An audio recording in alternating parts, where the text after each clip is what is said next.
Por quê? Porque apesar do cenário estar completamente apocalíptico, indicando mais queda, eu já acho que está numa zona muito importante para comprar para o futuro, para longo prazo.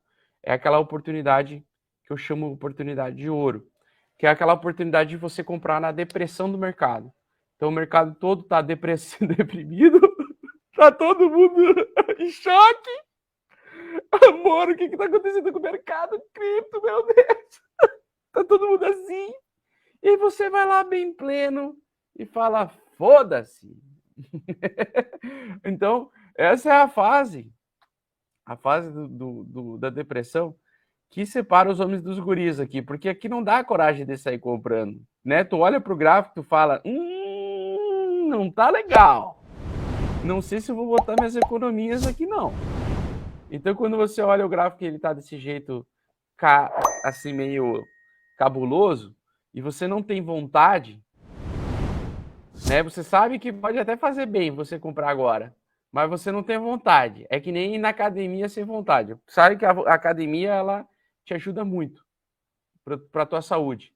Mas tu tá assim, acho que eu vou ficar em casa de pijama, comendo uma pipoquinha, olhando um futebol da Champions, uma partida da Champions.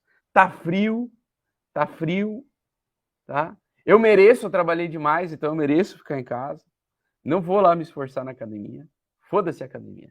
É a mesma coisa, você é contraprudente, né? É tipo contra, não é, é contra, não é interessante, né? Você não tá afim de ir, você não tá afim de fazer.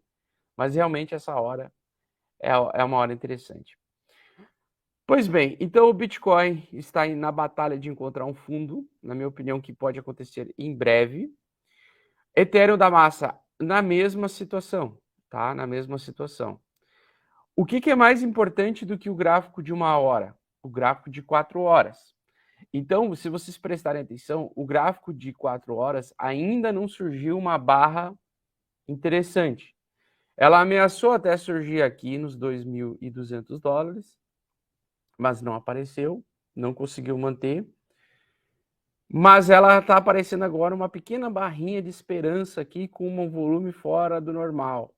Mesmo assim, a média de 200 semanas no Ethereum está um pouco mais distante, está em $1.500, tá?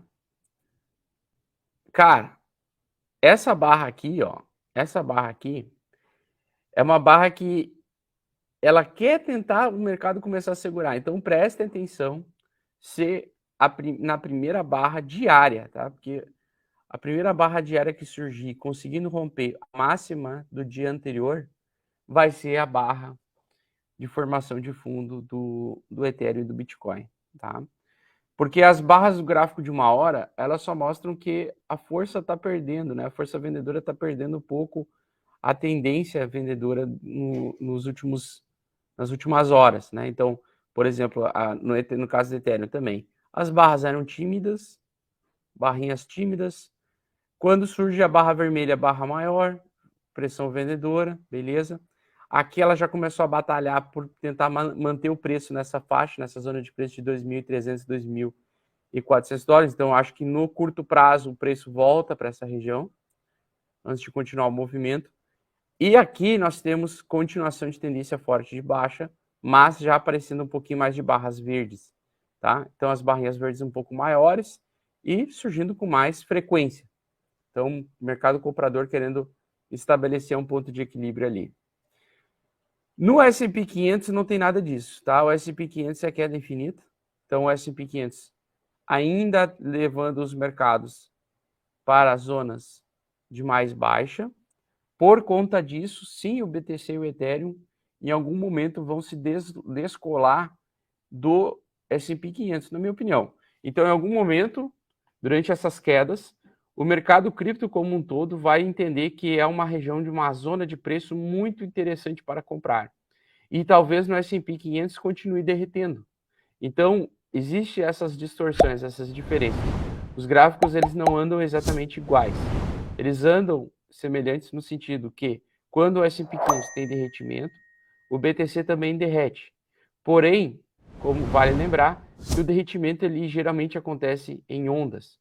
Então, esse derretimento em ondas que acontece, ele vai fazer algumas altas no meio do percurso. Então, por enquanto, a gente ainda não viu essas altas, mas provavelmente, ao longo dessa semana, ao longo da próxima semana, a gente vai encontrar alguns dias de reversão, alguns dias de barra de reversão, tá? Outra coisa, o dólar. Dólar não para de subir, tá? Então, a busca por dólar é justamente o que faz o preço desses outros ativos estarem derretendo também. Isso demonstra que as pessoas, que os grandes investidores, eles querem tirar dos mercados voláteis e aportar em mercados de renda fixa, mercados mais possivelmente seguros para eles, tá? Nesse sentido, nós vamos ter sim essa corrida de alta do dólar, mas essa alta não vai durar para sempre, né? Em algum momento a gente vai encontrar um topo, vai se formar um topo no dólar e o dólar vai começar a cair. Nesse momento, nós podemos encontrar um fundo no Bitcoin também. Então, a qualquer momento, o dólar pode ter um pouco de dificuldade de continuar subindo. Pode ser que aconteça já agora, pode ser que seja mais para frente, pode ser que termine só lá na frente daqui a 2 anos.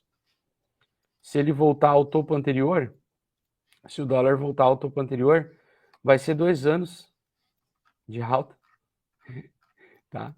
Então, nós temos basicamente aqui uma região bem vertical, mas que, assim como em outras tendências, né, a gente tem a possibilidade do dólar dar uma segurada. Para vocês terem ideia do que a gente está vivendo, mesmo com o dólar subindo ao longo dos anos, né, o Bitcoin subiu, tá? Então não tem relação diretamente, por exemplo, olha aqui, ó. Ah, mas aqui o dólar subiu de maio, de 23 de maio até agora, o Bitcoin subiu. E, aliás, o dólar subiu. E o Bitcoin? O Bitcoin subiu muito mais, né?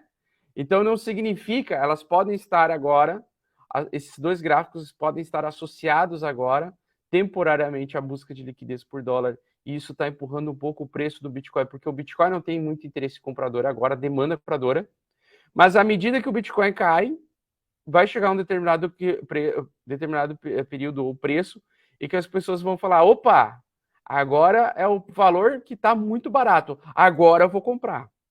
Agora eu vou comprar. E aí o Bitcoin e o dólar vão subir juntos. Só que daí o Bitcoin vai subir mais rápido do que o Bitcoin, do que o dólar, porque ele é escasso, limitado e toda aquela questão, tá? Então não significa que um precisa cair para o outro subir. Não significa exatamente isso, tá? Só que vocês já sabem, nós estamos num ciclo de bear market que, na minha opinião, pode se encerrar o bear market a partir de junho para julho deste ano.